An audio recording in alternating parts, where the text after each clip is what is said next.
chosen one. The world grows loud voices, screens, endless noise. Then suddenly, it stops. A holy stillness wraps around you like a whisper in the storm. Heaven interrupts the noise. Time itself seems to pause. And your heart knows this moment is not random. You look around, yet nothing moves. The scrolling, the distractions, it fades. Heaven has pressed pause just to say one thing. Listen, this isn't a sermon, this is a summons. A divine interruption to awaken what's been asleep inside you. You've felt it before, haven't you? That quiet tug whispering, you were made for more. Oh, for too long. You've been blending in when you were born to stand out. You've been surviving when heaven designed you to reign. This pause, this silence, this is heaven saying, enough drifting. You are the sound heaven has been waiting to release. You are not here by chance. There's a story whispered through eternity about a soul like yours. A chosen one who walked through seasons of emptiness, unsure why everything they touched seemed to fall apart. They prayed. They waited. They fought invisible battles in secret. But the silence wasn't punishment, it was preparation. Because silence isn't absence. Silence is strategy. Heaven was never ignoring you. Heaven was aligning you. Every unanswered prayer was rerouting you toward destiny. Every door that closed was saving you from what would have destroyed you. And now heaven speaks. It begins softly, like wind through the leaves of an ancient tree. Then it grows, a rhythm in your chest, a trembling in your spirit. You can feel it, the divine message meant only for those who can still hear amidst the chaos. You are chosen. According to what is revealed in the book of Proverbs, chapter 19, verse 21, many are the plans in a person's heart, but it is the Lord's purpose that prevails. Let that settle deep in you. Every plan that fell apart wasn't failure, it was divine redirection. Every detour, every delay, was heaven preserving you for this very hour. Do you remember the time you almost gave up? The night you cried without words? That was the turning point. Heaven marked long before you understood it. You didn't fall apart. You were being reshaped. Like clay under pressure. You were being molded for glory. You are not ordinary clay. You are dust kissed by divine breath. You are not forgotten. You are hidden for unveiling. There's a holy light hovering over you right now. The kind that doesn't flicker, it burns steady. The same light that guided Moses through the wilderness. The same voice that called Samuel in the dark now calls your name. Heaven is not asking for perfection. Heaven is asking for permission. Permission to break old patterns. Permission to ignite new fire. Permission to make you the sign this generation needs. And here's the mystery. God doesn't shout to get your attention. He whispers, so you'll come closer. You have scrolled through countless voices today. But this is different. This one found you because heaven knows your timeline, your doubt, your tears. Heaven knows when your strength began to fade, when you began to question if you were still seen. And now, the answer is clear. You were never unseen. You were being positioned, like an arrow drawn back. Tension was never the enemy. It was direction. The pressure was the prophecy. You had to be stretched before you could be sent. Do you feel that stirring? That is not anxiety. That is awakening. 1,000 distractions tried to bury it. But the call of God is rising through your ribs again. The world will not understand it. The people who doubted you will soon have to watch you become everything they said you'd never be. Because when heaven interrupts, no power on earth can silence what comes next. There's something sacred about this moment, like standing on holy ground in the middle of an ordinary day. And heaven is saying, don't scroll past this. Don't dismiss the stillness. Don't explain it away as coincidence. This is divine intervention. You might not see angels with your eyes, but they are here, listening to the yes forming in your heart. The atmosphere has shifted around you because destiny just entered the room. So pause, breathe, receive. You are the message. You are the miracle someone prayed for. You are the answer to the war between darkness and light. And now heaven asks one small thing: if this word touches you, if you sense the truth stirring inside, let the world know you're listening.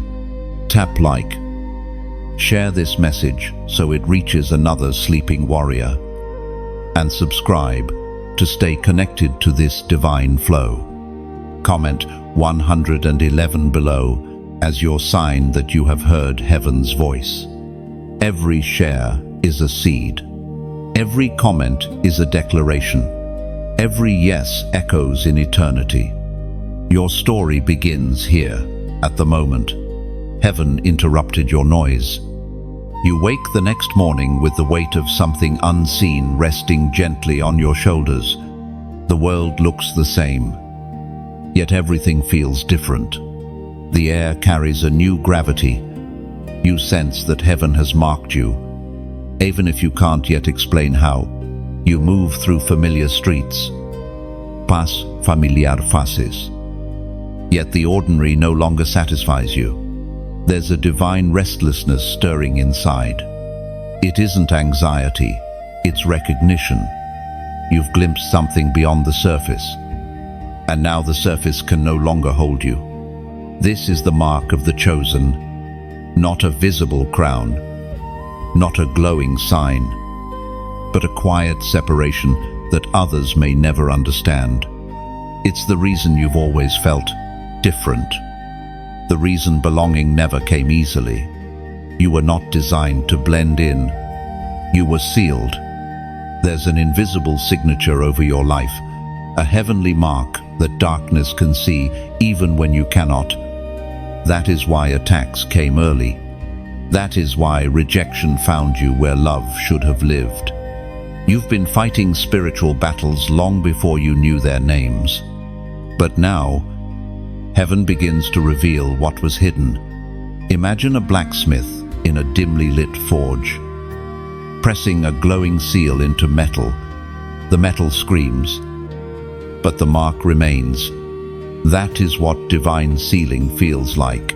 Painful, precise, permanent. It hurts because it defines you were pressed by fire not to destroy you, but to prove you belong to something greater.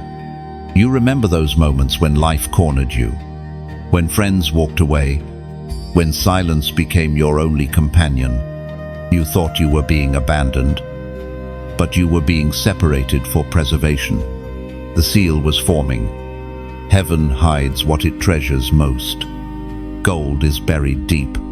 Diamonds are hidden under centuries of pressure. And you, your spirit, has endured the same refining.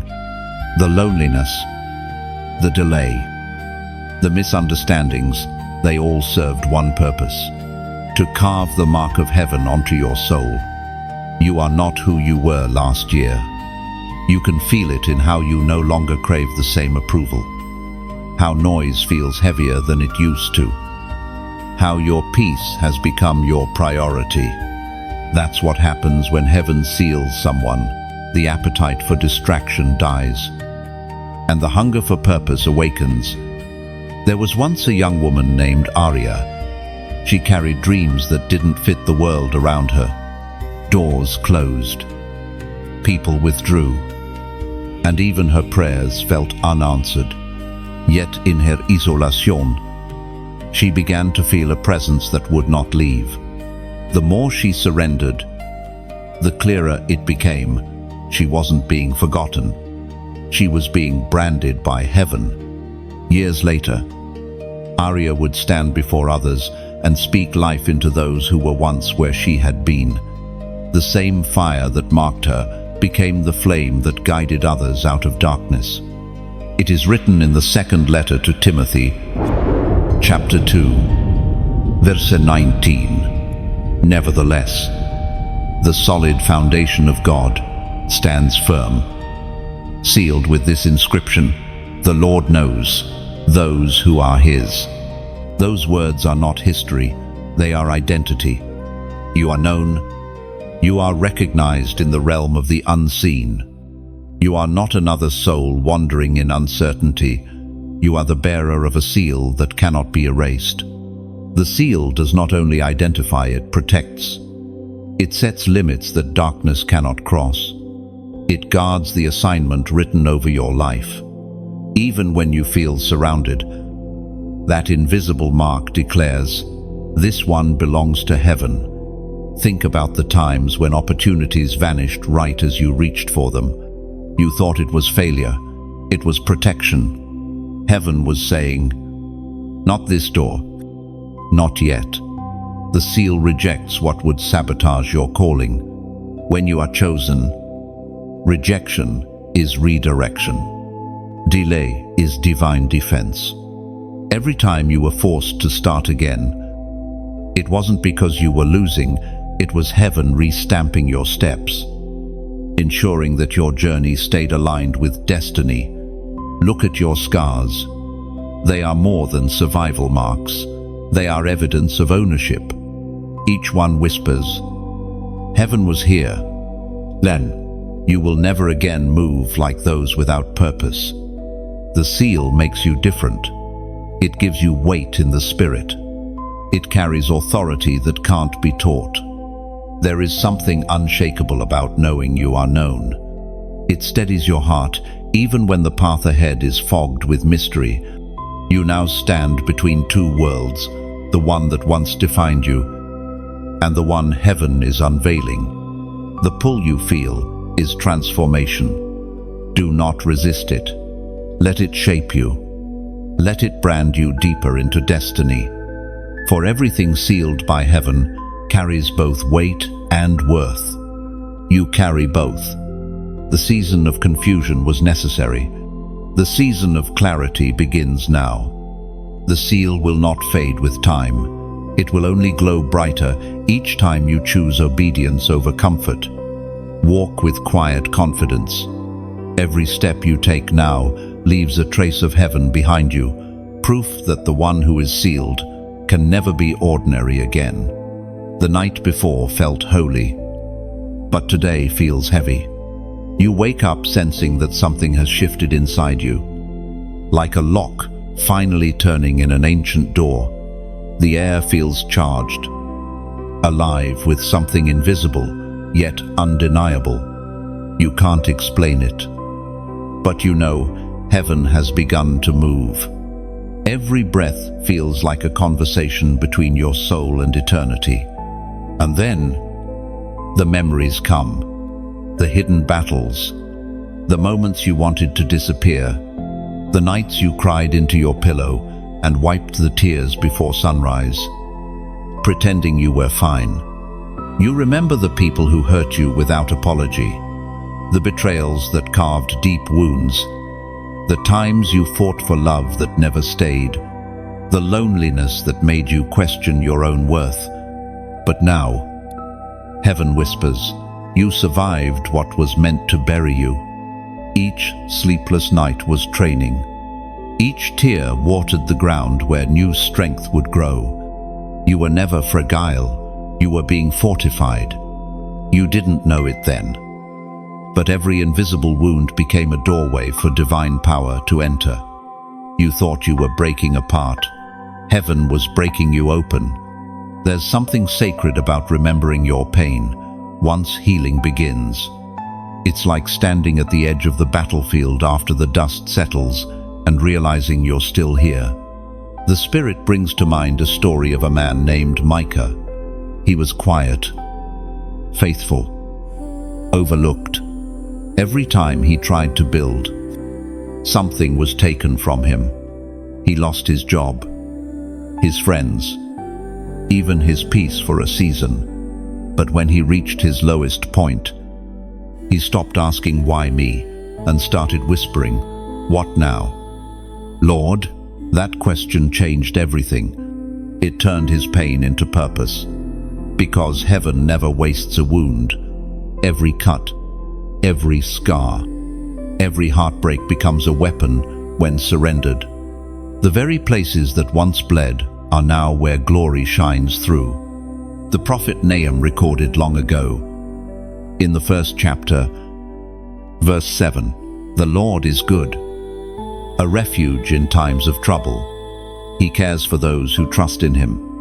Oh, let those words echo in your chest. You were not abandoned in your suffering. You were sheltered. You were being shielded even when you felt stripped bare. If you could see the unseen, you'd realize angels stood guard through your darkest nights. Heaven counted every tear. None were wasted. Sometimes, survival itself is the greatest prophecy. Think about it. You're still breathing, still standing, still believing, even after everything that tried to steal your faith. That's not coincidence, that's covenant. You carry proof of divine endurance. The enemy thought you'd break, but every blow only sharpened you. The pit you fell into became the foundation of your calling. When gold is tested, fire doesn't destroy it. It reveals its purity. You are that gold. Every trial stripped away what was false and left what was eternal.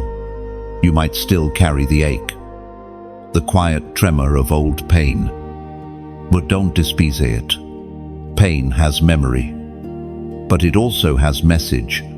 It reminds you where God met you when no one else could. And now, heaven begins to rebuild. The first time you prayed, you asked for relief. Now you pray for revelation. That shift alone shows how far you've come.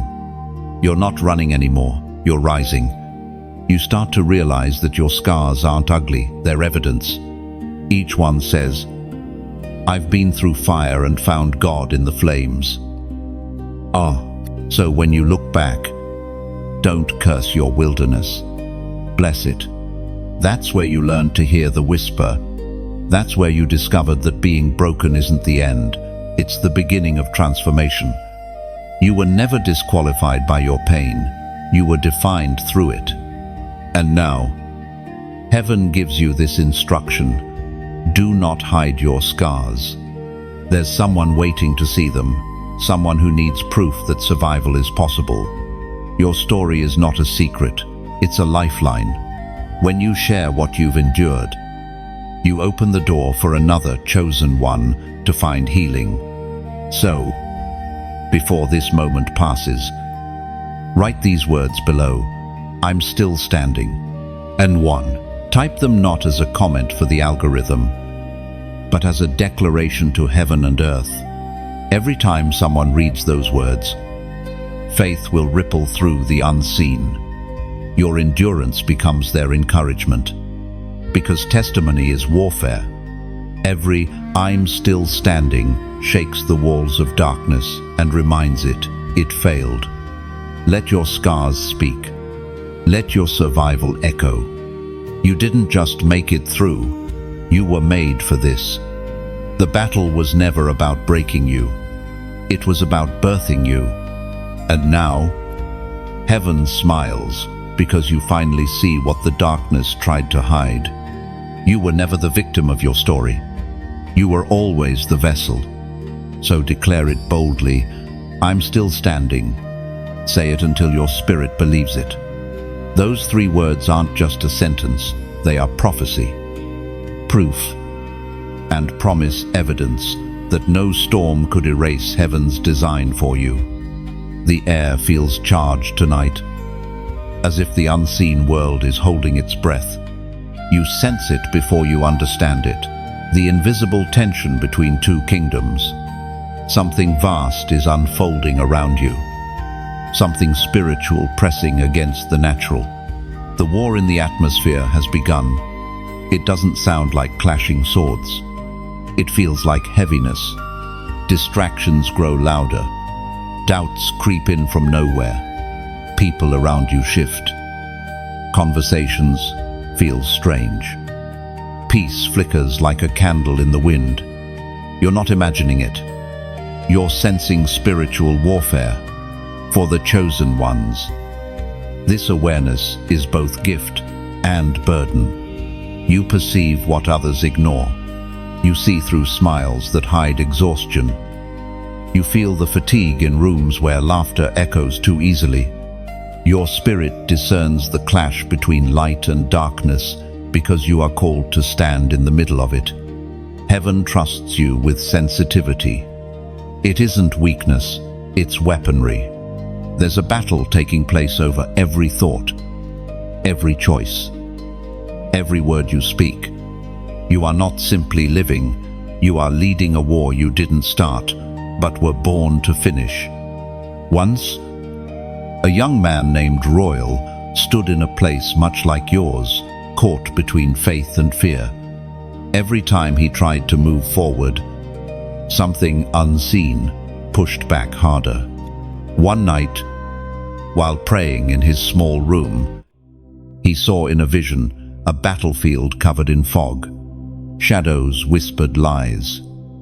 Yet a faint light pulsed beyond the mist. When he stepped toward it, the fog thinned.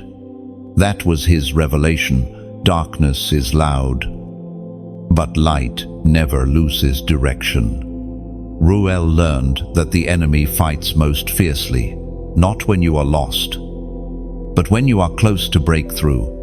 That's when distractions multiply, temptations resurface, and confusion grows. It's not coincidence, it's resistance. The Word of God declares in the book of Ephesians, chapter 6, verse 12, "For our struggle is not against flesh and blood, but against the rulers, against the authorities, against the powers of this dark world, and against the spiritual forces of evil in the heavenly realms." And those words pierce the illusion that people are your enemies. They remind you that the real war is unseen, and your armor is invisible but unbreakable. You felt it lately, the sudden heaviness, the urge to quit things that once brought joy, the voices whispering that your prayers aren't working. These are not random emotions. They're indicators that the atmosphere around you is being contested. But take heart, your presence disturbs darkness. You were not designed to be crushed by pressure. You were designed to carry power. The same Spirit that raised Christ from the dead dwells within you. That means the authority of heaven operates through your breath, your words, your worship. When you speak truth, you strike in the unseen. Your worship is warfare. Your peace is protest. Your endurance is victory. Sometimes the fiercest battles happen in silence, when you choose faith instead of fear, kindness instead of bitterness, prayer instead of panic. Every quiet act of obedience sends shockwaves through the spiritual realm. This war doesn't end with noise, it ends with light. When you lift your head after crying, that's triumph. When you forgive what still hurts, that's conquest. When you refuse to bow to discouragement, that's you standing on holy ground while heaven fights on your behalf. The battlefield is real, but so is the covering. You are not fighting alone. In the unseen, engels moe et divine command. They shield, strengthen, and surround you.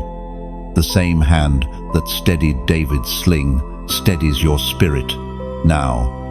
You don't need to shout to be heard in heaven. Heaven already knows your name. So, breathe. The shaking around you isn't meant to destroy. It's revealing alignment. The storm exposes what cannot remain, but it also uncovers what cannot be shaken. You are learning to walk through warfare with calm authority, to stand still while storms roar. That stillness isn't passivity, it's proof of victory. Light doesn't argue with darkness, it simply shines.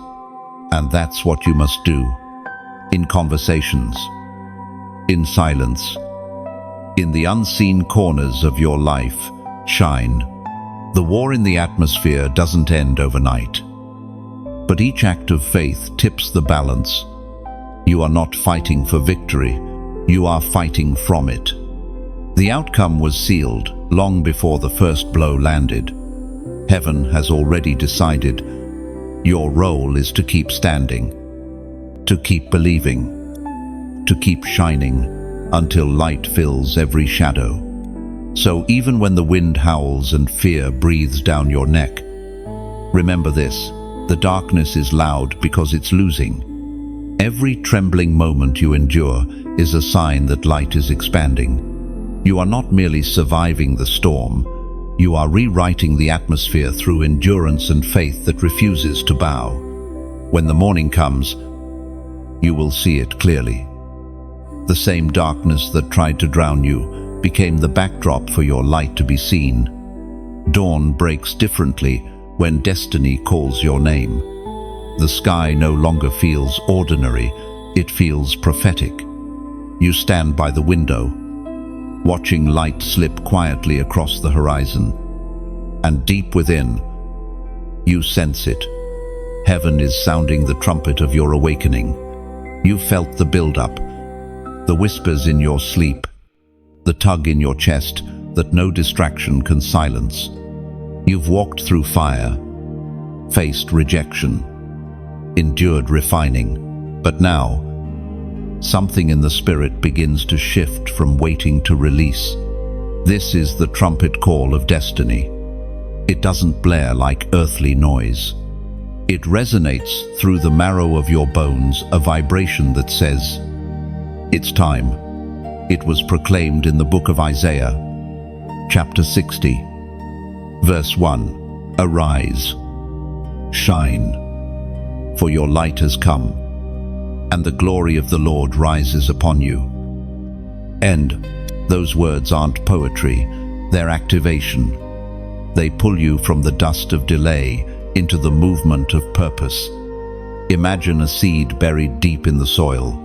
For months it's hidden, unseen, forgotten. Then, at the appointed time, warmth touches it, light finds it. It doesn't struggle to grow, it simply responds to the invitation of the sun. That is you now. Heaven is warming the soil of your calling. The trumpet isn't demanding, it's inviting. You are not being forced forward, you are being drawn upward. You've outgrown your hiding place. Every silence that once felt suffocating was actually the chamber where your roots deepened. Every unanswered prayer watered unseen growth. The trumpet of destiny sounds now, not to pressure you, but to awaken the wings that were always there. Do you remember the last time you said, "Maybe later"? That whisper was heaven's gentle nudge, reminding you that later is just a softer way of saying, "Not yet." But there comes a day when not yet expires, and that day is now. The trumpet call doesn't wait for your confidence, it calls forth your obedience. It's heaven saying, "Walk, even if your knees tremble." Not. There's a sacred story about a woman named Selah. For years, she wrote songs in secret melodies no one heard but heaven. She doubted her gift, feared her voice, hid her music. One morning, while praying, she heard within her spirit the sound of a trumpet, soft, distant, but unmistakable. She knew It was time. When she finally shared her song, healing broke out among those who listened. She realized the trumpet had never been about performance. It was about obedience. The sound of destiny is never about noise, it's about release. You, too, carry a sound that heaven wants to release through your life. It may be words, art, leadership, compassion, or quiet faith, but it's yours, and the world is waiting to hear it. The moment has come to let your sound rise. Think of this message not as instruction, but as invitation. When light touches the morning, the flowers don't argue, they open. When the wind moves across the sea, the waves don't resist, they rise. You are being invited into divine participation. So if your heart stirs, if your pulse quickens, it's not emotion, it's alignment. Heaven is calling your spirit into motion. There's no force here, no pressure, no demand, just a gentle trumpet carried on the wind, asking if you will join the symphony. If something within you whispers, yes, then let it be visible. Touch the heart that beats in rhythm with this message. Let your act of agreement be as natural as a leaf turning towards sunlight. When you press like, it is not for vanity, it is as if you are placing your hand upon heaven's call, saying, I hear you. When you share, it is not promotion, it is the wind carrying your light into another heart, still hidden in shadow. And when you subscribe, it is not following, it is answering. It is saying, I choose to stay connected to the sound that wakes my soul. No, you are not being asked to act out of obligation. You are being invited to participate in resonance, your light responding to light itself. Heaven does not shout, it sings. And you, chosen one, are being written into that song. So rise, shine, let your yes echo softly but powerfully in the atmosphere. The trumpet has sounded.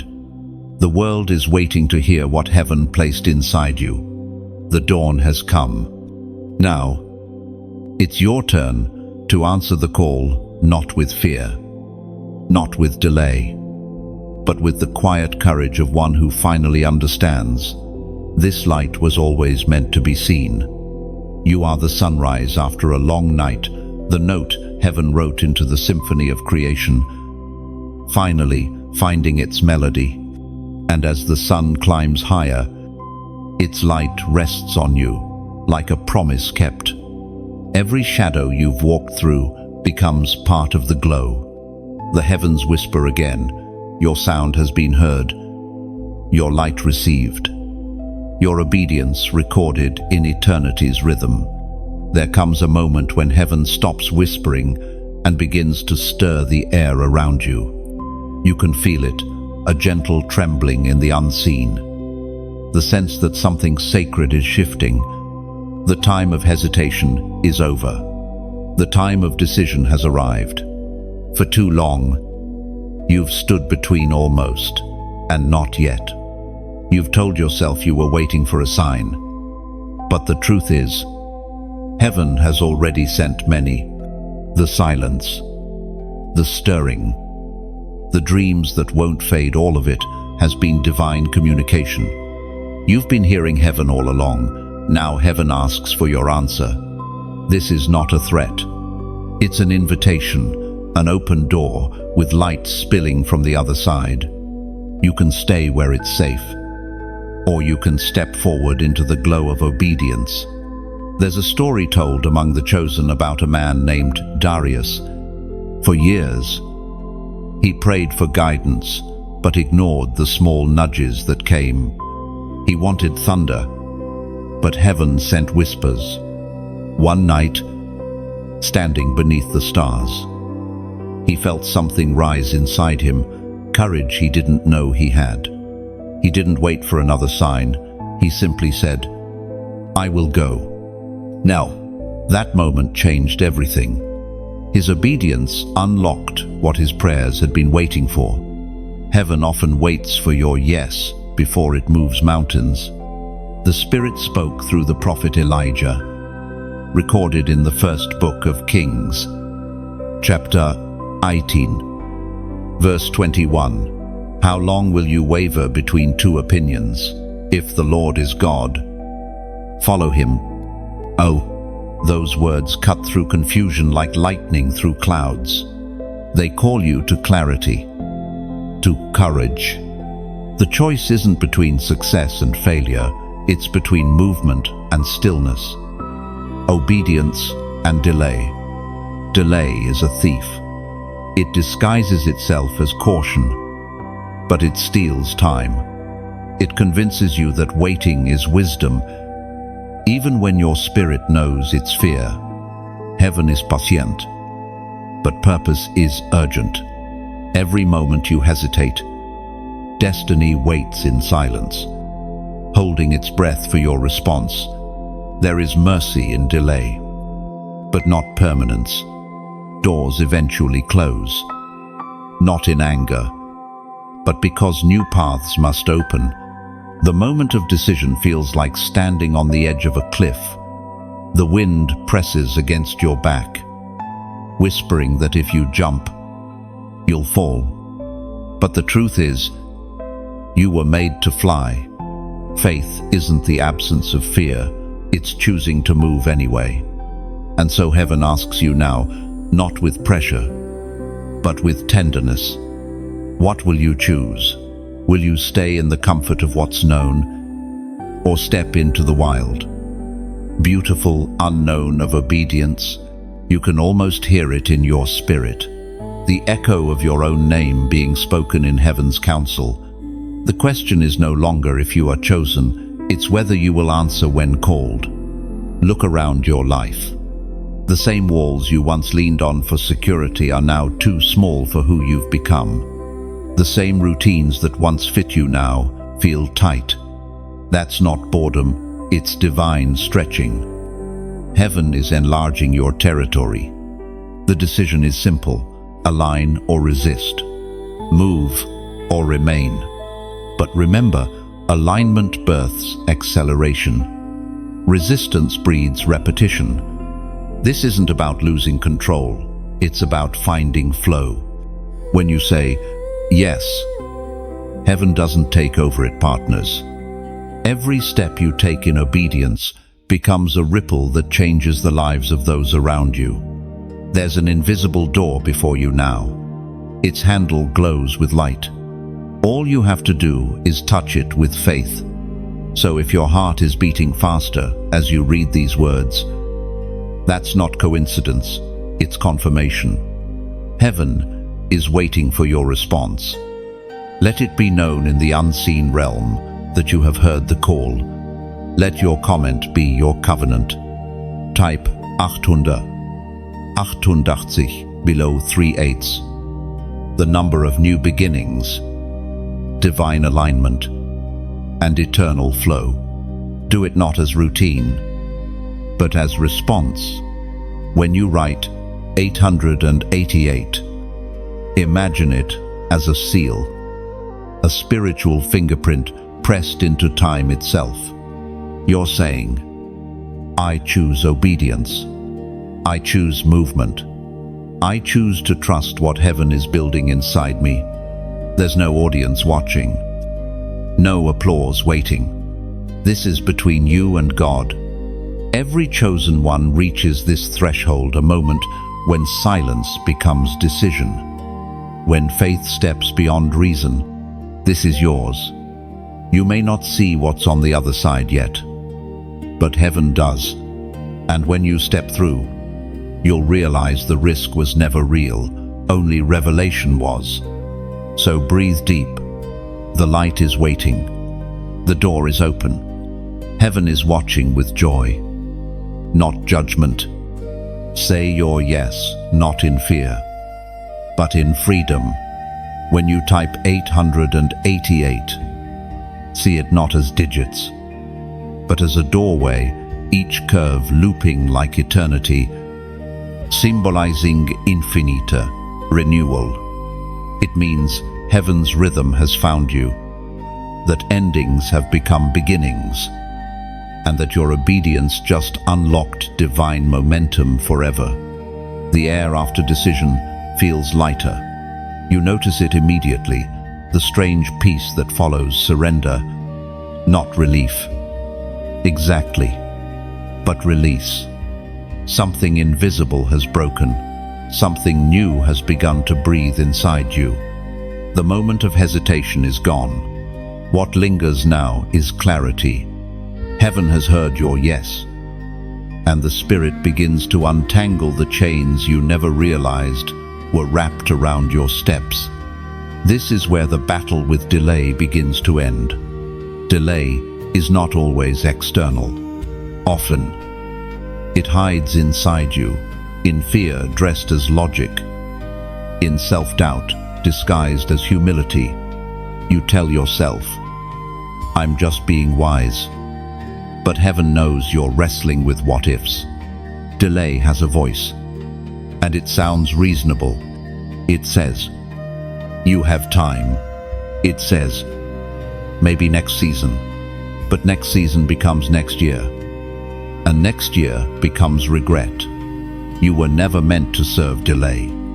Delay is the quiet thief of destiny. It steals slowly, not with destruction, but with distraction. It convinces the called to wait until they feel ready, while readiness only comes through movement. The Spirit of God doesn't punish, it propels. Once you say yes, heaven begins to dismantle the systems that kept you waiting. The same walls that felt like protection begin to shake, not to scare you, but to set you free. There was once a woman named Lyra, a teacher with quiet faith. She had dreams of mentoring young souls across the world, but always told herself, "I'm not ready." Every year, she'd find reasons to stay small, until one day, her school burned down in a sudden fire. Everyone was safe, but everything familiar vanished overnight. In the ashes, Lyra heard a voice, not loud, but firm. No more delay. That was the day her real ministry began. The world saw tragedy, but heaven saw release. Her loss became the wind that carried her calling across nations. Sometimes the Spirit breaks your patterns so your purpose can breathe. The ancient words recorded in the book of Habakkuk, chapter 2, verse 3, remind us, "For the vision is yet for an appointed time, though it lingers. Wait for it will surely come and will not delay." This doesn't mean heaven is slow, it means heaven is strategic. When the appointed time arrives, everything accelerates at once. You may have felt as if your prayers bounced off the ceiling, as if your dreams were gathering dust, but in truth, they were being held in heaven's hands, preserved for the moment when your heart would be strong enough to carry them. Heaven cannot release heavy glory into a fragile vessel. Waiting seasons strengthen you for the weight of what's coming. Delay breaks when maturity meets timing. You've entered that meeting point now. The old fears that whispered, "You'll fail again," begin to lose power. The voices that mocked your pace now sound distant. Heaven has cut the cords of false timelines. You're learning that divine timing is not postponement, it's precision. Every detour, every pause, every unanswered prayer was part of an invisible choreography. The steps you thought were backward were actually formation grace, teaching you rhythm before release. The spirit of delay breaks not with shouting, but with stillness. The moment you stop resisting and start trusting, the gears of heaven begin to turn again. Think of a river once dammed by debris. For years, the water built pressure behind walls, yearning to move. The moment the blockage clears, it doesn't trickle, it rushes. That's what's happening in your life right now. What once crawled will now flow. This is acceleration after endurance. It's the season when seeds planted in tears begin to burst through soil. You'll find yourself walking into answers you didn't even pray for, doors you didn't knock on, favor you didn't request. Delay's spell is broken, and when it breaks, you realize it was never about waiting for time, it was about time waiting for you. Heaven waited for your surrender. Once your yes aligned, the river moved. So walk now, not in haste, but in harmony. You are no longer behind schedule. You are right on time, God's time. And as you move forward, notice how peace feels different now. It no longer feels like stillness. It feels like wind. That's how you know delay is over. And destiny has begun to run. When heaven breaks delay, time itself seems to bend. What once took years begins to unfold in days. Conversations open, hearts shift, and opportunities appear where there was only silence. You realize that the same God who seemed to move slowly was actually aligning everything perfectly behind the veil. And now, you walk in sync with divine rhythm. Every step feels guided, every breath purposeful. You're not rushing anymore, you're flowing.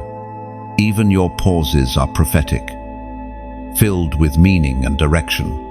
The Spirit whispers gently, "Don't look back. What's ahead will redeem what was lost." You haven't missed anything. Heaven simply waited until you were ready to carry acceleration with grace. Fire, you've seen it destroy, but you've also watched it purify. It consumes, yes, but it also refines. And that is what heaven begins to do with you now. This season is the covenant of fire. It's not the punishment of the faithful, it's the preparation of the chosen. Every ember that touches your life has been measured by divine intent. Heaven never sends flames to burn you, it sends them to reveal you. For too long, you've prayed for comfort when God was calling for combustion. Because destiny is not built in calm, it's forged in heat. You can feel it even now, circumstances tightening, expectations pressing, emotions stretching. It's not random. The refiner's fire is at work.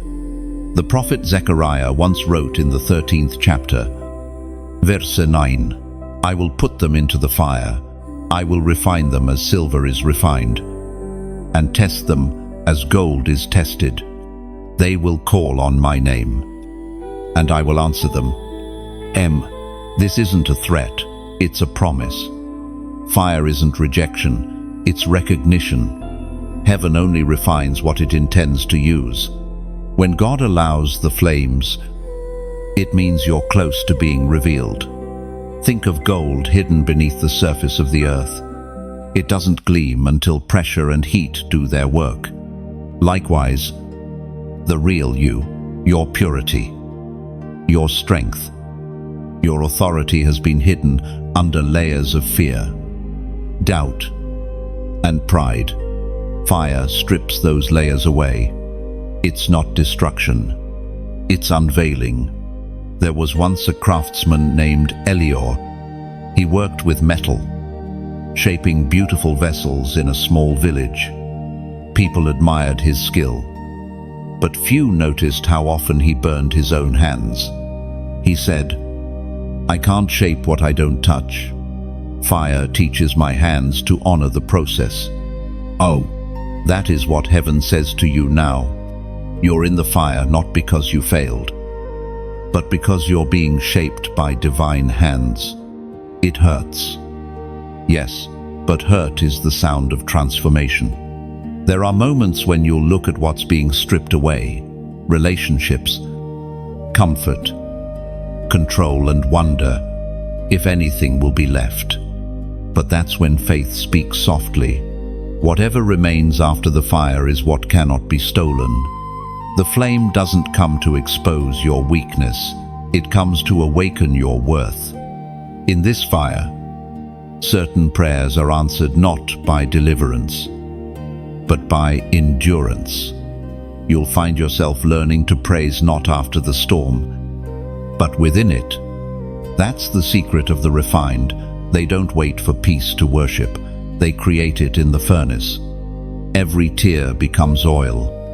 Every scar becomes testimony. Every trial becomes authority. When you emerge, you will not smell like smoke. You'll carry the scent of sanctity, the quiet fragrance of someone who's walked through heat and discovered holiness. Remember Shadrach, Meshach, and Abednego, men thrown into flames, yet found fellowship instead of fear. The miracle wasn't that the fire disappeared, it was that God stepped into it. So it is with you. You're not walking through this fire alone. There's a fourth presence beside you, the Christ who turns every furnace into a sanctuary. He doesn't remove the heat, he transforms it. Sometimes the fire exposes what still binds you, the cords of anxiety, the rope of control, the weight of regret. But those cords only burn away faster than anything else. What looked like destruction becomes liberation. When heaven refines, it doesn't merely test faith, it strengthens it. You begin to trust not because life is easy, but because God is consistent. The covenant of fire is holy. It is heaven's way of saying, you are ready for more. The same flames that would destroy another will distinguish you. You'll find yourself praying differently, no longer asking, God, remove the fire, but instead, God, reveal yourself in the fire. That's maturity. That's the mark of a refined soul. And when the fire subsides, and it will, you'll stand radiant, purified, untouchable. Not because the world was kind, but because heaven was committed. So don't fear the heat. You were made flameproof. Every spark that touches you becomes testimony. Every trial is turning into treasure. The fire is not against you. The fire is for you. And when it ends, you'll realize something profound. The same fire that once surrounded you now burns within you, lighting the way for others still walking through smoke. When the refining is complete, your reflection will no longer mirror pain, it will mirror purpose. You will see strength where sorrow once lived, and peace where fear once ruled. Your eyes will recognize holy fire in others. 2. You'll speak gently to those burning through their own transformation, knowing the same flames once crowned you with endurance.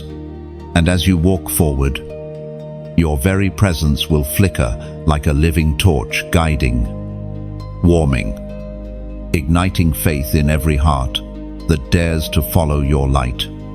The fire fades, and silence follows, but it's not empty. It's the silence of new strength settling into your bones. Heaven has refined you, and now it clothes you. The season of breaking becomes the season of building. This is where heaven places the mantle of the warrior on your shoulders. You don't put it on by choice, it rests on you by calling. You may feel unworthy, still trembling from the flames, but heaven knows you're ready. The scars across your spirit have become seams where strength is stitched. You were never meant to be delicate.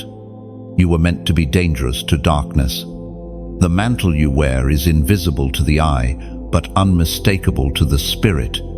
It carries weight. It carries legacy. It carries heaven's authority. And once it's placed on you, the world begins to recognize what the unseen has already confirmed. You've changed realms. There's a story told of a quiet soldier named Taran. He was never the loudest, never the strongest, yet he had a heart that refused to retreat. After every defeat, he would stand again. When others gave up, he whispered, "One more step." Years later, heaven honored that whisper and clothed him with influence. He led not with pride, but with presence. His strength was his stillness. That's what this mantle does. It makes you steady in chaos. You'll notice storms rising, but they won't move you the same way anymore. Your peace becomes your sword, your patience, your shield. The Apostle Paul reminds us in his letter to the Ephesians, chapter 6, verse 13, "Therefore, put on the full armor of God, so that when the day of evil comes, you may be able to stand your ground. You have already withstood the heat. Now you will withstand the storm." Heaven doesn't give mantles for comfort. It gives them for conflict. You were not crowned for rest. You were armed for victory. You might still feel small, unsure, and yet the authority of heaven now flows through your smallest words. You don't have to shout to be powerful. Even your whisper carries weight. That's the mystery of divine strength. It hides in gentleness. But when released, it shakes the unseen. Look around your life. You'll notice people drawn to your presence. They won't understand why, but your peace unsettles their chaos. They feel safety near you because you carry command without domination. That's the mark of heaven's warrior power, under restraint. Don't confuse this peace with passivity.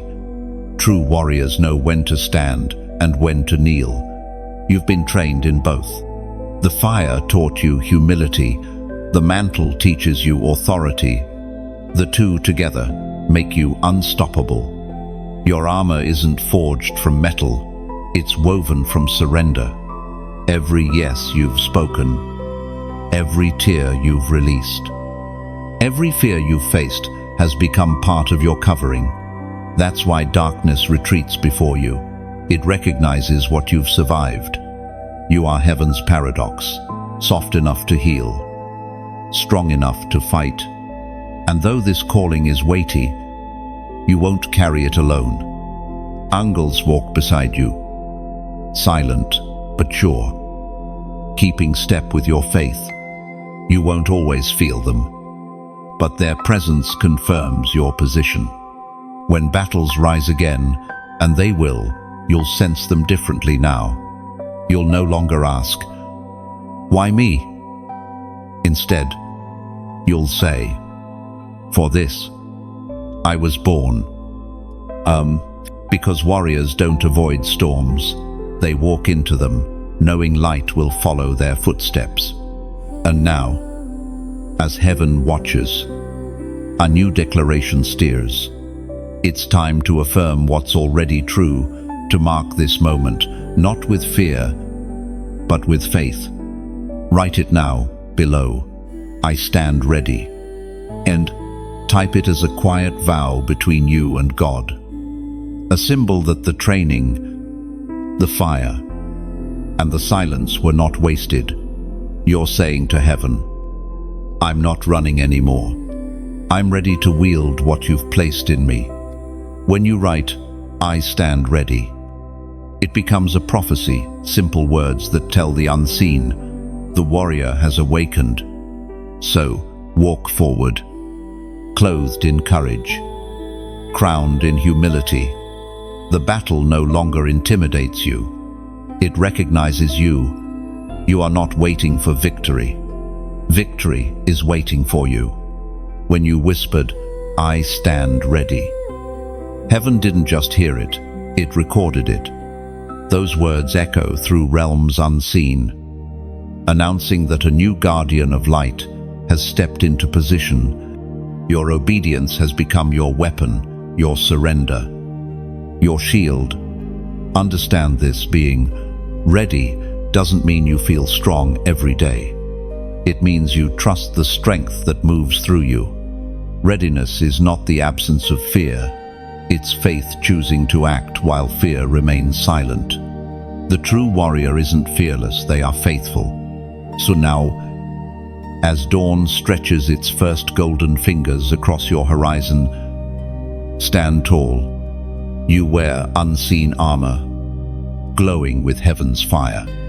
Walk calmly, knowing that every step forward proclaims the battle belongs to God. But the victory walks with me. There's a sacred stillness that follows every battle. The dust settles, the echoes fade. You stand in a silence that feels alive, charged, holy, full of meaning. It's the kind of silence that doesn't ask for words, it invites reflection. This is the great separation. Heaven is quietly dividing what belongs to light from what belongs to shadow. It's not about people or sides, it's about alignment. The line between sacred and shallow becomes clear, and you begin to see who is walking with you by divine purpose and who was only passing through your process. At first, it feels like loss. Faces fade. Familiar voices grow distant. But the Spirit whispers, not everyone can carry the weight of where you're going. You are not being abandoned. You are being refined in community. This separation is not rejection, it's revelation. Heaven is removing noise so that you can finally hear the melody of your mission. It was written in the Gospel of John, chapter 15, verse 2.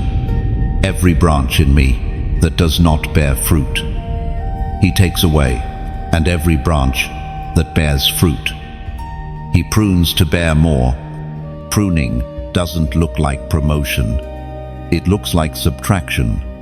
But in the kingdom, subtraction is strategy. Heaven removes what hinders to multiply what remains. You've noticed it, old habits falling off, old opinions losing grip. The things that once felt necessary now feel heavy.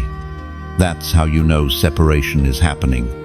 It's not punishment, it's protection. You're being separated for something, not from something, like a pearl forming within the dark pressure of an oyster. Your growth required solitude. Heaven hid you, not because you were unworthy, but because you were still forming. And now, the shell begins to open. The world won't recognize you at first. They'll see your face, but sense your difference. You'll feel their curiosity, some drawn, some distant, but you'll remain at peace. For you know this truth: when heaven calls someone higher, it doesn't ask for consensus. In this new space, peace becomes your language. You no longer chase what distracts. You rest in divine alignment. You begin to realize that some good things must go, so great things can grow. This is where the true test lies, not in letting go of pain, but in releasing comfort. Sometimes the hardest thing to surrender is what feels safe. But heaven's calling doesn't move through safety, it moves through surrender. There's beauty in this clarity. You're no longer guessing who you are. You've passed through fire, survived, refining, and stood as a warrior. Now you learn to dwell as one chosen, rooted, steady, radiant. Those who remain with you in this season are not random. They are remnant. You'll find a few voices whose frequency matches yours, whose faith strengthens yours. Together, you'll form what the world calls connection, but heaven calls covenant. Still, this season is deeply personal. No one else can hear the call inside your chest. It beats in rhythm with heaven's heartbeat, steady, intentional, unstoppable. And here's where the invitation rises again. Gentle, yet powerful. Not a demand, but a reminder.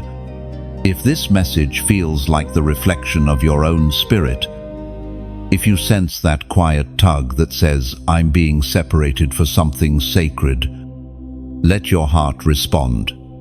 When you press like, it's not performance, it's participation. It's the sound of your agreement with what heaven is already doing inside you.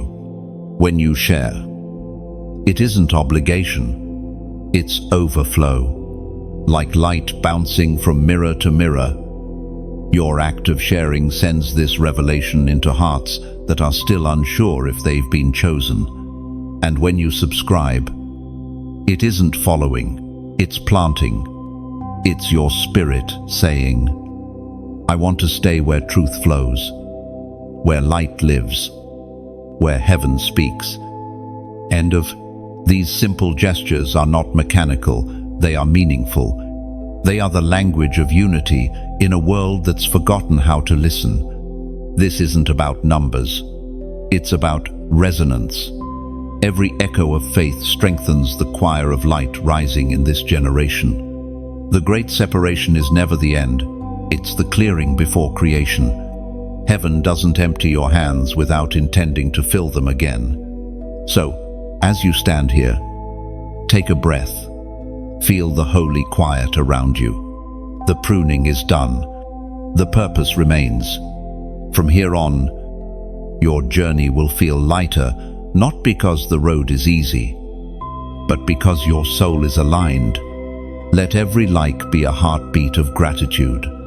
Let every share be a ripple of revelation. Let every subscription be a silent vow. I will keep walking with heaven's light. You've crossed the line. You've chosen the higher way. And in this stillness, heaven smiles.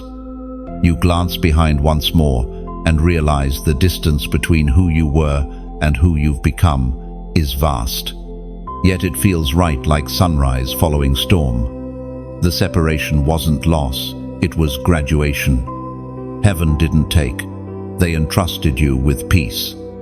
The silence deepens. But this time it doesn't feel like absence, it feels like awe. You sense something vast, something ancient, something divine unfolding in quiet power. Heaven has gone still, and that stillness carries meaning. This is the silence before the storm. It's not the silence of emptiness, it's the pause of purpose. Every great move of God is preceded by a moment when heaven holds its breath. That's where you are now, between the inhale of preparation and the exhale of transformation. You may feel a strange calm, even when you know change is coming. That calm is mercy, it shields you before revelation arrives. The prophet Elijah experienced this once. After the wind shattered rocks and the fire passed through, he discovered that God's voice came not in the noise, but in a whisper. The whisper was the signal that heaven was near. The same whisper surrounds you now. It's a holy hush, a divine warning wrapped in peace. Something in the atmosphere is rearranging. Patterns are shifting. Systems are trembling. What was hidden in darkness is about to be exposed by light. This stillness isn't passive, it's prophetic. It was written in the book of Zephaniah, chapter 1, verse 7. Be silent before the sovereign Lord, for the day of the Lord is near. These ancient words are alive in this moment. Heaven is asking its chosen to be still, not to slumber, but to listen. There are messages only silence can deliver. You might sense the change in small ways. First, the way familiar spaces feel different. The way time seems to stretch. The way old appetites fade. It's heaven's gentle way of saying, prepare. Storms aren't always destruction. Sometimes they are delivery. Before new rain falls, The sky must darken before the earth is refreshed. Clouds must gather, and before revelation breaks forth, silence must settle. You've walked through noise, through testing, through warfare, and now heaven gifts you this still moment. The world calls it quiet. The Spirit calls it calibration. This pause is not punishment. It's placement. Heaven is setting the stage for manifestation. In this silence, you may feel misunderstood by those who crave constant movement. They'll wonder why you're withdrawing, why you're slower to speak, why you're choosing solitude over visibility. But what they don't realize is that you're in divine rehearsal. You are tuning your spirit to heaven's frequency. Think of a musician before the performance. The audience waits in restless excitement, but the artist pauses to tune the instrument. One wrong pitch can distort the entire song. Likewise, heaven pauses you to perfect your tone before your next release. This is what holy silence does. It aligns your sound with heaven's. You might be tempted to fill the space with activity or to interpret the quiet as stagnation. But resist that urge. Don't move ahead of the wind. The silence is not a delay. It's direction disguised as stillness. Soon, you'll hear the first rumble, not of chaos, but of awakening. Heaven's storm doesn't come to destroy. It comes to expose and renew. It uproots lies, refreshes truth, and reorders everything built on false foundations. And you will stand untouched in its center, because you have learned to listen before moving, to worship before seeing, to trust before understanding. That obedience becomes your shelter when the shaking begins. There's a purity that only silence can birth. The voices of fear grow faint. The noise of the world loses relevance. And all that remains is the heartbeat of God syncing with your own. This stillness is not the end of your story. It's the inhale before your next divine exhale. When the storm finally comes, and it will not find you unprepared. You will recognize it, not as threat, but as confirmation. Heaven is not angry. Heaven is awakening. The thunder will sound like destiny calling your name. The lightning will strike like revelation, sudden but necessary. And you, standing in the calm center, will understand what few ever do, that peace is not the absence of storm, but the presence of God within it. So wait here a little longer. Let silence finish its work. For when heaven breaks it, the world will remember your name, not because you shouted, but because you listened. When the first winds begin to stir, don't fear their arrival. They are not here to undo you. They are here to unveil you. Every gust carries purpose.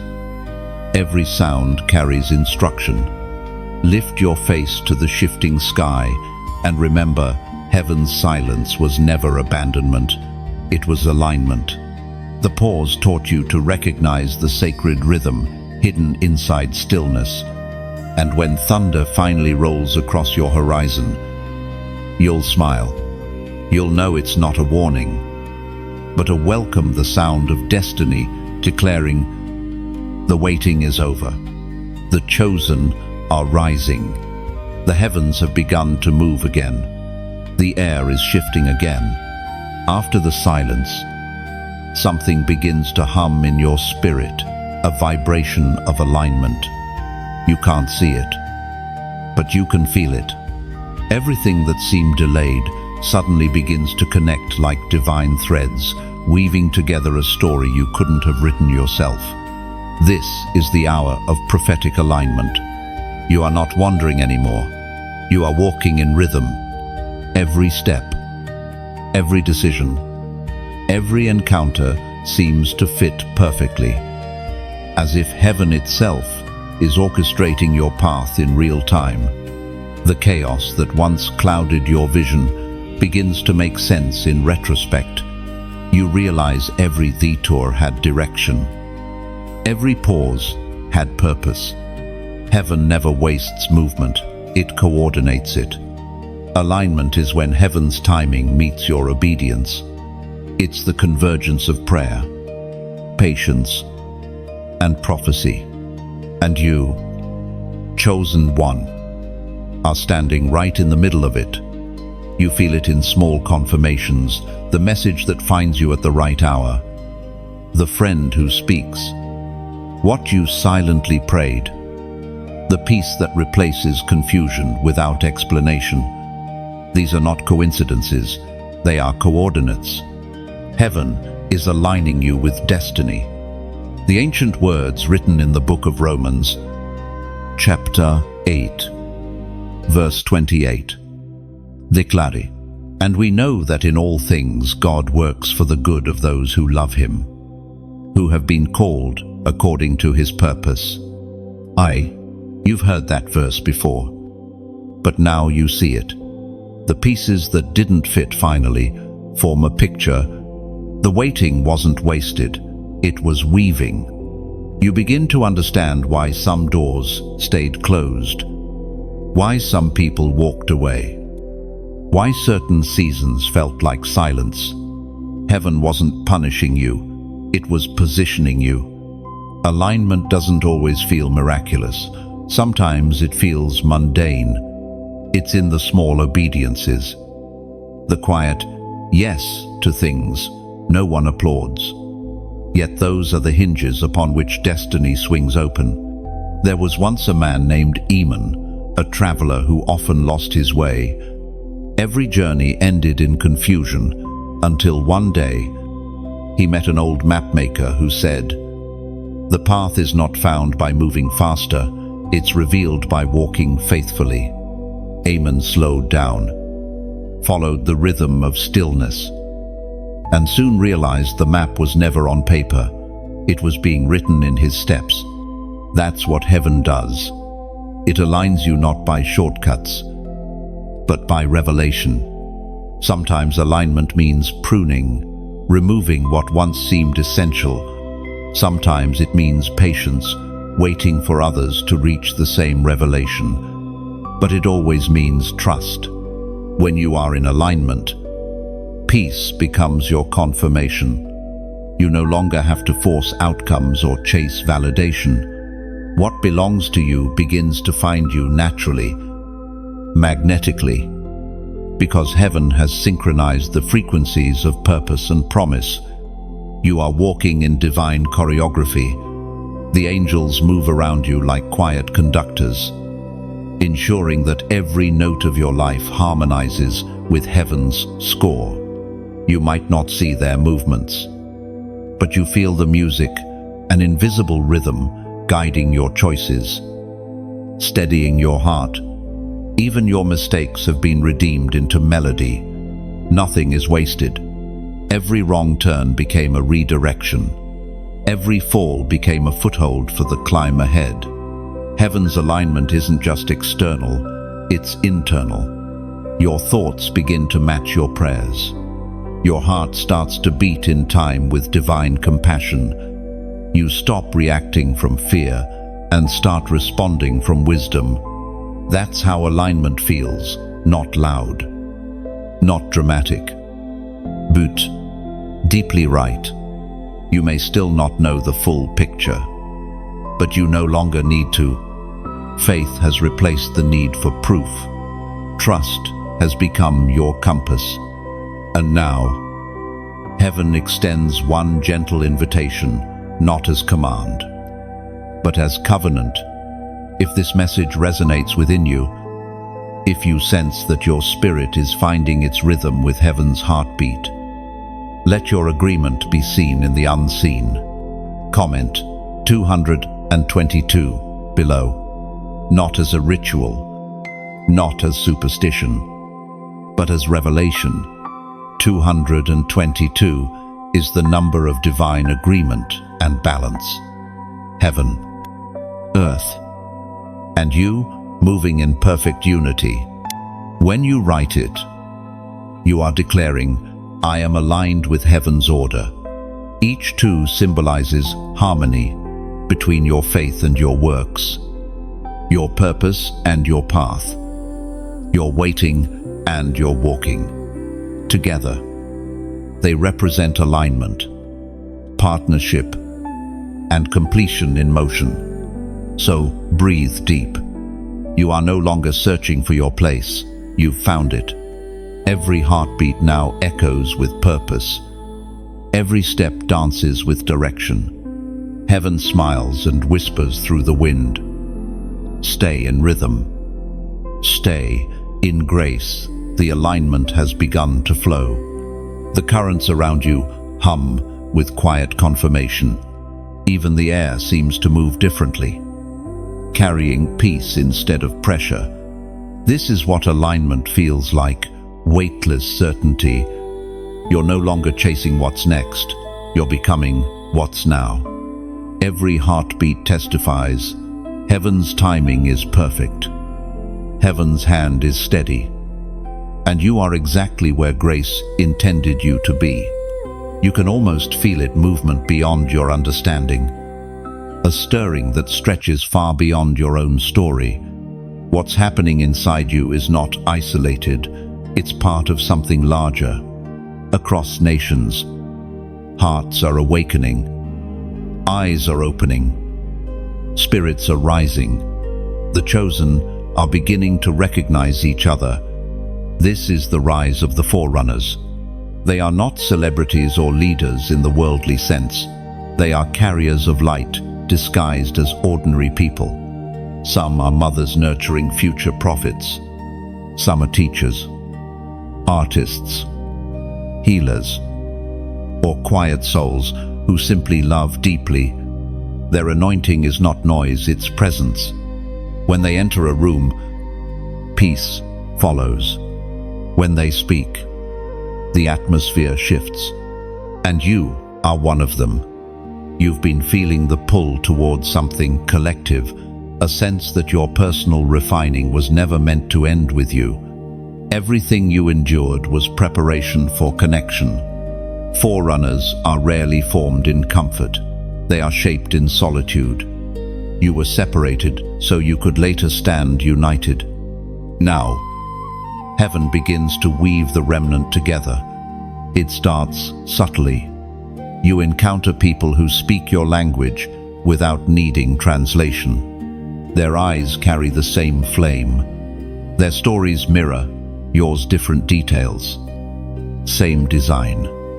It's as if the divine has been orchestrating intersections for years, waiting for each heart to awaken at its appointed time. No algorithm, no coincidence, just alignment. You're beginning to see how heaven's plan is bigger than any individual assignment. The chosen are not scattered stars anymore. They are constellations, forming patterns of light that will guide a generation through darkness. The Word of God reveals this mystery in the book of Hebrews, chapter 12, verse 1. Therefore, since we are surrounded by such a great cloud of witnesses, let us throw off everything that hinders and run with perseverance the race marked out for us. The cloud of witnesses is not only those who came before, it's those awakening beside you. Together, you form the movement that ushers heaven's will into the earth. You've always carried fire, but collective fire becomes a force. The enemy's oldest strategy has been isolation, convincing the chosen that they are alone, misunderstood, unseen. But now, heaven is dismantling that illusion. You're realizing that while your journey was personal, your purpose is communal. The forerunners rise not to compete, but to complete. Each carries a different flame, some bright and bold, others subtle but steady. When joined, They form a fire that cannot be contained. You will begin to feel divine nudges toward people and places that call your spirit forward.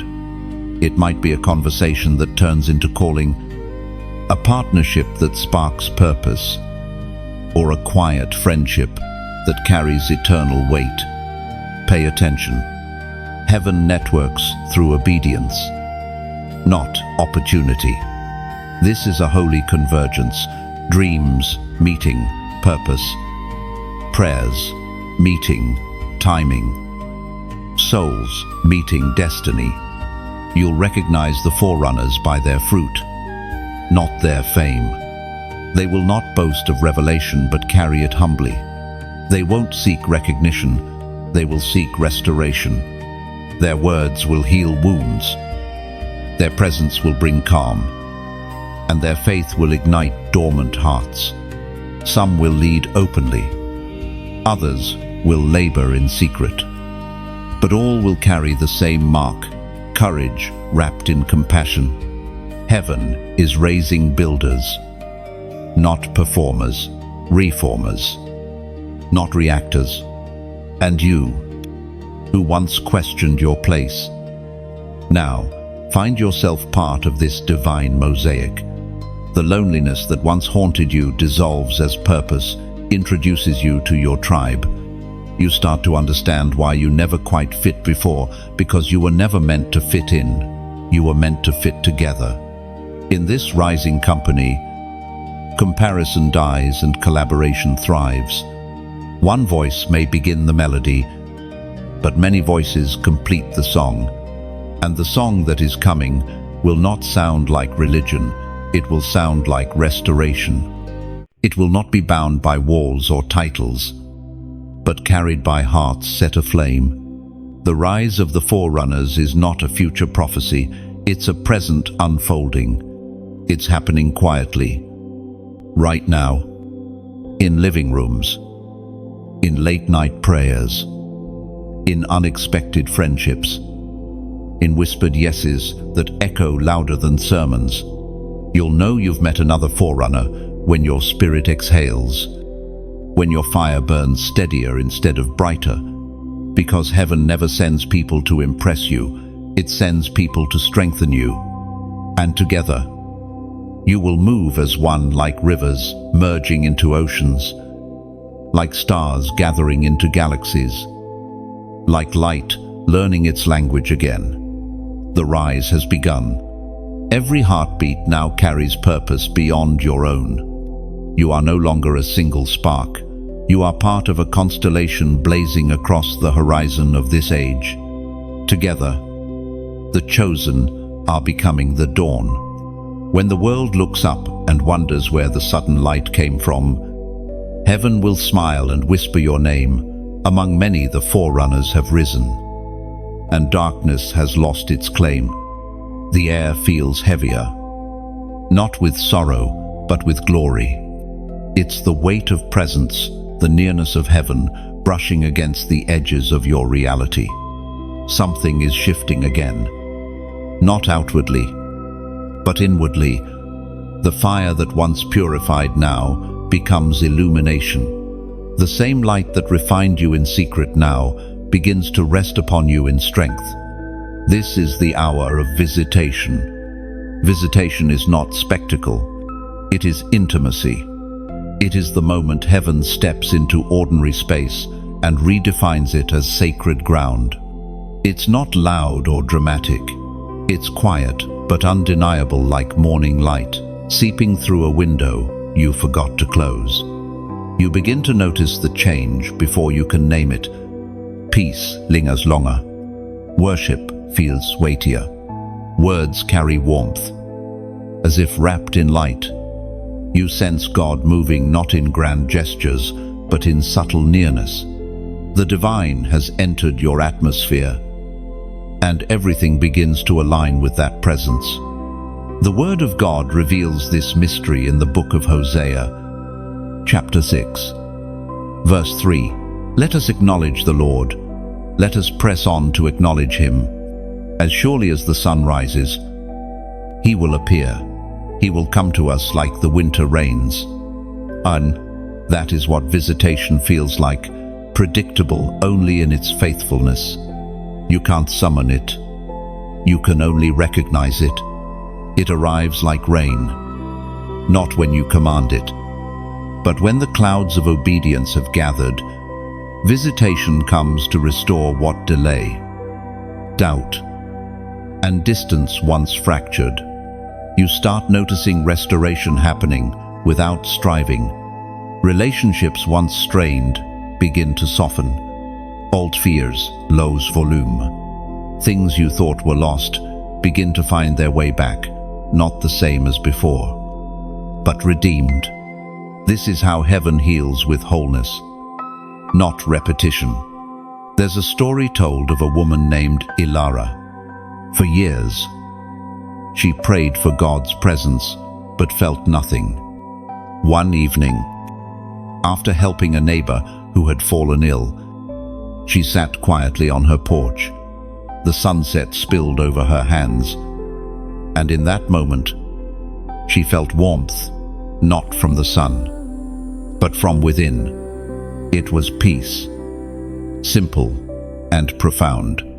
The same God she searched for in noise had visited her in stillness. Ilara didn't become famous or powerful after that. She became different. Her words carried gentleness that could calm storms in others. People began to say, "Being near her feels like prayer." That's what visitation does. It turns vessels into conduits. Now, heaven is doing the same in you. The Spirit rests, not as a fleeting touch, but as a resting presence. You're becoming a place God enjoys dwelling in, not merely visiting. When heaven visits, it leaves residue, peace that lingers, clarity that stays, love that doesn't fade with emotion. You'll feel the difference between inspiration and indwelling. Inspiration stirs, indwelling transforms. Your steps become measured, not by anxiety, but by awareness. You start to carry presence into spaces unaware of divinity. Rooms feel lighter after you leave, not because of words you spoke, but because of peace you carried. That is how heaven invades earth, through hosts who've learned to house it. Visitation doesn't remove hardship, it reframes it. Challenges still appear, but now they meet presence first. Fear still knocks, but it finds no vacancy. Doubt still whispers, but it cannot echo where peace resides. And in that awareness, gratitude blooms effortlessly. You stop asking for more and start cherishing what already is. Every breath feels like communion. Every sunrise, like a promise kept. Heaven is not far anymore. It's near enough to feel, near enough to recognize in your own heartbeat. This visitation is not temporary, it's transitional. What visits now will soon dwell. The veil between the seen and unseen grows thinner, not through striving, but through surrender. You'll begin to notice miracles that don't look like miracles, small mercies, perfect timing, words spoken at just the right moment. They are not random, they are relational. Heaven is showing affection in daily detail, even in solitude. You won't feel alone. The quiet will hum with companionship. The space around you will feel fuller, alive with invisible company. This is the hour when God no longer feels distant, when prayers stop being requests and start becoming conversations. The hour of visitation is not about arrival, it's about recognition. And when you recognize Him here, you realize He was never absent. He was simply waiting for your heart to be still enough to notice. The presence that now surrounds you is not passing through, it's making a home. And once heaven makes its home within you, everything ordinary becomes holy. the table where you eat, the road you walk. Even the silence between breaths becomes communion. You carry sacredness into the simplest moments, because visitation was never meant to end, it was meant to expand. Now, wherever you go, heaven follows, unfolding softly through your life. The quiet of visitation slowly begins to hum again. You can feel the rhythm of heaven intensify, the pulse of purpose beating louder in your chest. You've walked through silence, through fire, through stillness, and now heaven leans closer, its voice low but firm. This is your final warning, not a threat, a tenderness wrapped in urgency. It's heaven's way of saying, don't drift now. You're too close to stop. End 1. The air feels weighty because eternity is pressing near. This is the place where mercy still whispers, but judgment begins to stir. Where grace stretches out its hand, one more time. The Spirit of God once said, through the prophet Haggai, chapter 1, verse 7, "This is what the Lord Almighty says, give careful thought to your ways." Those ancient words breathe again now. Heaven is saying, pause, reflect, return. There's still time to choose alignment over distraction, purpose over comfort, obedience over delay. Because heaven always warns before it withdraws. You can feel that edge, like standing on the cliff between complacency and calling. You've come too far to look back. Yet the temptation to slow down whispers softly, you've done enough. But heaven says otherwise. This is not the season to fade. It's the moment to burn. Every yes you've spoken was not the conclusion, it was the initiation. The call is not just to be awakened, but to awaken others. You are no longer a recipient of light, you are a torchbearer of it. And torchbearers cannot hide their fire. When you carry revelation, you become responsible for reflection. The light in you isn't for display, it's for direction. There are souls nearby stumbling in shadows you've already conquered. Heaven's final warning is not about fear, it's about legacy. You can almost feel the Spirit's ache in this message, the longing for every chosen heart to rise fully, to stop shrinking, to stop silencing the voice within. You were not chosen to half glow, you were chosen to blaze. Even now, heaven looks across the earth, searching for hearts, willing to remain steadfast. The crowd will thin, the noise will fade, but those who endure will carry the sound of heaven into generations.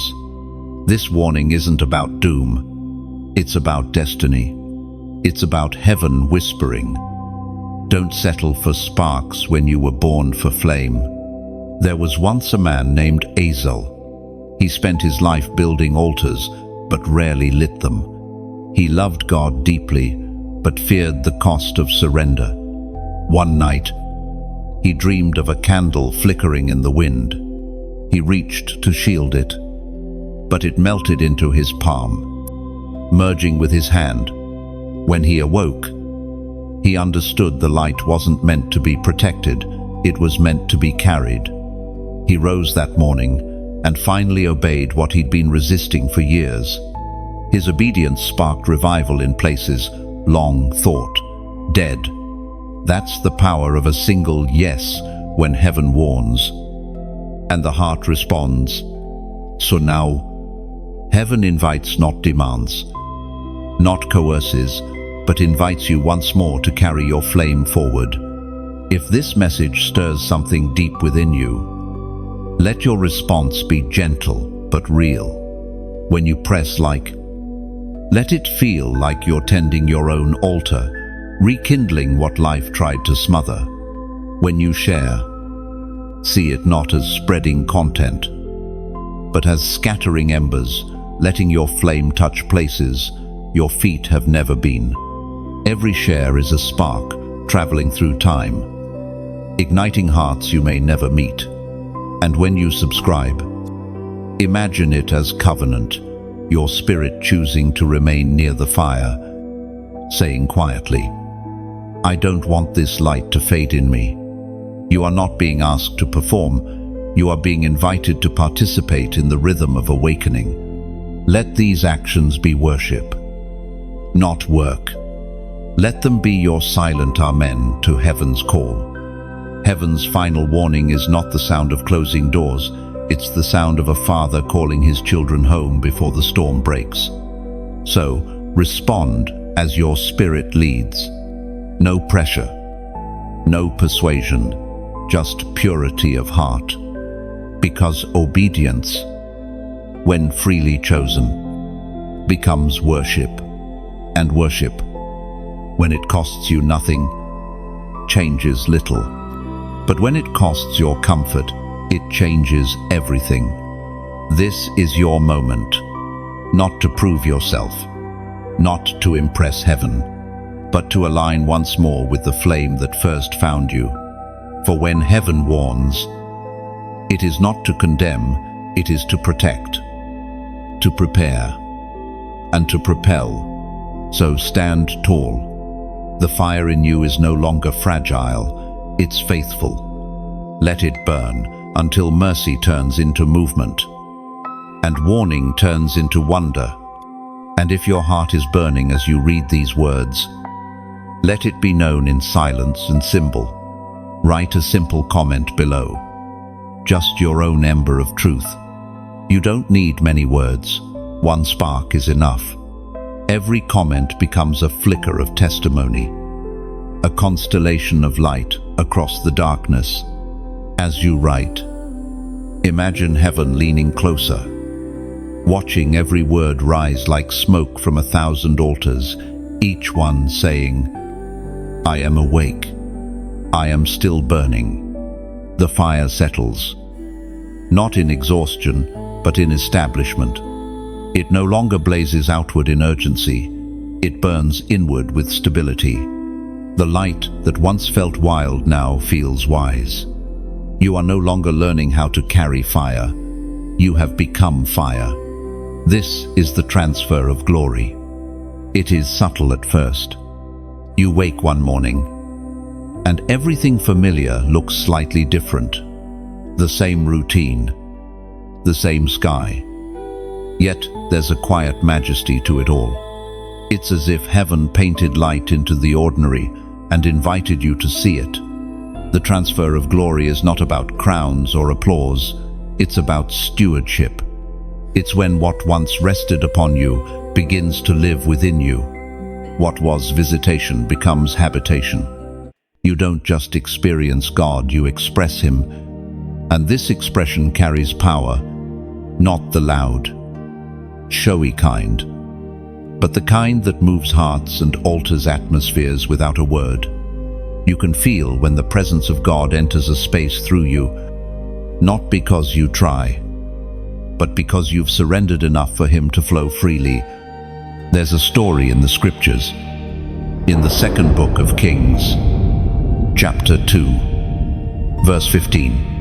When the company of prophets saw him at a distance, they said, "The spirit of Elijah is resting on Elisha," and they bowed before him. That moment wasn't about Elisha's fame, it was about transfer. Something invisible had changed hands. The same fire that once consumed the altar through Elijah now lived through another. This is your moment of Elisha. You've walked faithfully through testing, endured the refining, and embraced the visitation.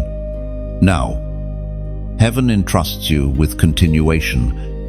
You are the evidence that God doesn't stop moving when seasons shift. He multiplies His movement through willing vessels. The transfer of glory rarely comes with announcement. It happens quietly, often when no one's watching. You'll feel it in how your prayers deepen, in how your discernment sharpens, in in how your words suddenly carry weight they didn't before. You'll notice peace entering rooms before you speak. Conviction resting on conversations you didn't plan to have. It's not you, it's glory flowing through you. But with glory comes gravity. To carry it well, you must remember humility. Glory is never owned, it's borrowed light. The moment pride claims it, the flow slows. But when gratitude guards it, it multiplies. You'll begin to feel a holy responsibility, a desire not to shine for yourself, but to serve as reflection. Like the moon, borrowing light from the sun, your brilliance is proof of proximity, not superiority. This transfer is generational. What you carry now will ripple forward into lives you'll never meet. Your obedience today becomes inheritance for tomorrow's chosen. The old scars you once hid now gleam faintly, not as reminders of pain, but as evidence of grace. The same wounds that once leaked sorrow now release wisdom. That's the nature of glory. It turns loss into language. You'll notice how people begin to seek you, not for answers, but for presence. They won't always know why, but peace follows you like a shadow. That's how heaven moves quietly, compassionately, consistently. And in this flow, you'll understand what true authority feels like. It isn't domination, it's demonstration. It's the calm ability to speak softly and still silent storms. The transfer of glory makes you a keeper of atmospheres. You carry calm into chaos, clarity into confusion, and courage into fear, not because you command it, but because you embody it. There was once an artist who painted with ashes. People thought it strange until they saw the beauty he produced. When asked why he used burned remnants, he said, "Because glory comes from what survived the fire." End of. So it is with you. Everything that was once broken has become material for beauty. You've been entrusted to create hope from the ashes of your past. The transfer of glory doesn't just change how heaven sees you, it changes how you see the world. You begin to look at others through lenses of mercy, understanding that every heart still hidden in darkness is just one encounter away from transformation. In this sacred place, gratitude replaces striving. You no longer chase blessing, you become blessing. You no longer wait for open doors. You are the open door. And through you, heaven begins to multiply its reach. One conversation, one act of kindness, one prayer whispered in secret at a time. The transfer of glory is not the end of your journey. It is the beginning of legacy. It is heaven saying, "Now that you have carried the fire faithfully, it will carry you." Oh, and you walk forward, not to prove, not to perform, but to pour. Because what you've received was never meant to be contained, it was meant to be continued. It happens quietly, the shift from carrying glory to becoming glory. The line between heaven and earth grows thinner with each breath. You've walked through trials, through silence, through fire, through awakening. And now, you arrive here, the coronation of the chosen. It isn't a ceremony of crowns or applause. There are no trumpets or thrones. The coronation happens in the unseen, where heaven acknowledges what the world has yet to notice. You stand in the invisible court of eternity, light resting softly upon your spirit. It is not an external glow, but an inward brilliance, a peace so complete it hums like music. The angels recognize it instantly. They know when a soul has passed through process and emerged as promise. You are not being crowned for survival. You are being crowned for surrender.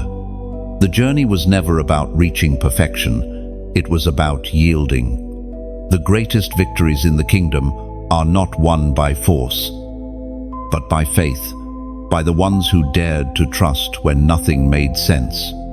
This is what your story has been leading to all along. Every rejection was redirection. Every battle was rehearsal. Every wound was the place where light would later leak through. You have become living proof that brokenness can birth brilliance. The coronation of the chosen is not about arrival, it's about recognition. Heaven recognizes its own reflection in you now. The ancient words of the psalmist echo once more from the book of Psalms, chapter 8, verse 5. You have made them a little lower than the angels and crowned them with glory and honor. That verse isn't about hierarchy, it's about identity. The crown is not metal, it's memory. It reminds creation that you were designed to carry divine likeness.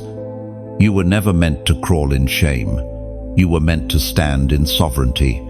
The crown placed upon your spirit is weightless yet powerful.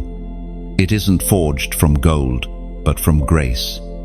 Every time you chose forgiveness over bitterness, faith over fear, humility over pride, another jewel was set into it. Now it rests upon you. Invisible but undeniable. You feel it in the way you move, measured, steady, no longer rushing.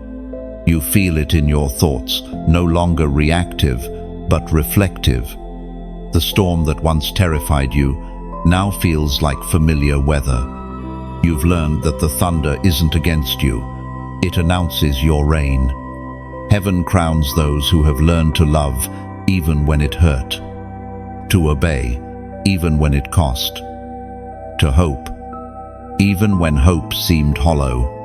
You are not merely a believer anymore, you are a bearer. You carry light where others carry questions, and with this crown comes clarity. You see differently now. You no longer crave to be seen because you finally see. You no longer need validation because you have revelation. You no longer chase significance because you have found substance. This crown doesn't make you superior, it makes you responsible. To wear glory is to serve gently. It means bending lower even as you shine brighter. It means speaking truth in love, leading without ego, forgiving without being asked. The crown sits best on bowed heads. You are the living evidence that humility and authority can coexist, that strength can be soft, that heaven's royalty doesn't rule, it redeems. As you walk forward, you may notice that life continues with its familiar rhythm. The world may not change overnight, but you have, and that inner transformation will ripple outward. Your words will begin to plant peace where chaos used to thrive. Your laughter will heal more than medicine. Your presence will remind others that divinity isn't distant, it's near, embodied in the ordinary. This is the mystery of coronation. It looks like life, but lived differently. The chosen wear crowns unseen yet undeniable, and as you move through your days, heaven will whisper reminders in a sunrise, in a child's smile, in the hush before sleep. Remember who you are. Remember what you carry. You are no longer waiting for miracles. You are walking as one. This is the moment when heaven's inheritance becomes your instinct, when divine power no longer feels foreign but familiar. You are crowned not to be admired, but to ignite others, to remind them that they, too, were always meant to shine. And when you lift your gaze toward the horizon, you'll understand what the long journey was for. The crown wasn't given as reward, it was revealed as reflection. The process did not make you worthy, it simply uncovered what was always true. You are chosen, You are crowned. You are complete. And as heaven watches, the light within you steadies eternal. Radiant. Calm. The story has come full circle. The glory that once found you now flows through you. It is finished. Yet it is only beginning. And now, the story rests. The words have run their course. But the fire within you hasn't dimmed it, has only deepened. You've walked through silence, surrender, and revelation.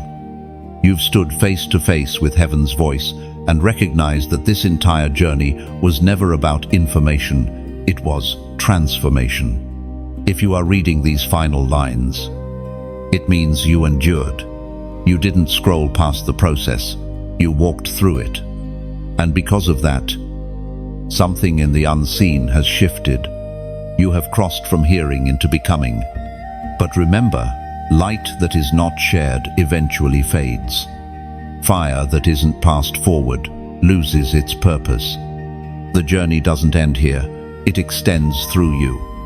So, if your heart still hums with this message, let it be seen in quiet, sacred ways. When you press like, imagine it as a gentle spark, joining countless others across the world, a network of flames rising together into the night sky. When you share, see it as sending out a lantern across the waters, its glow traveling to someone still standing in the dark. Whispering, you are not alone. The fire still burns.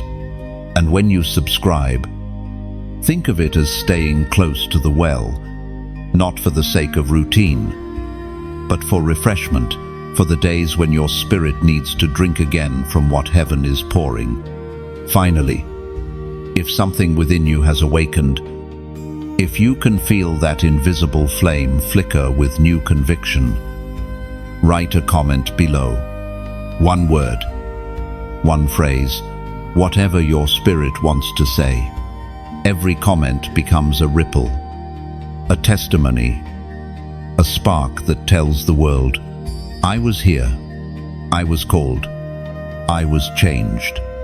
Because this is more than a message, it's a movement, a gathering of lights across the earth, each one echoing the same eternal truth. The chosen have heard, the chosen have risen, and the chosen still burn.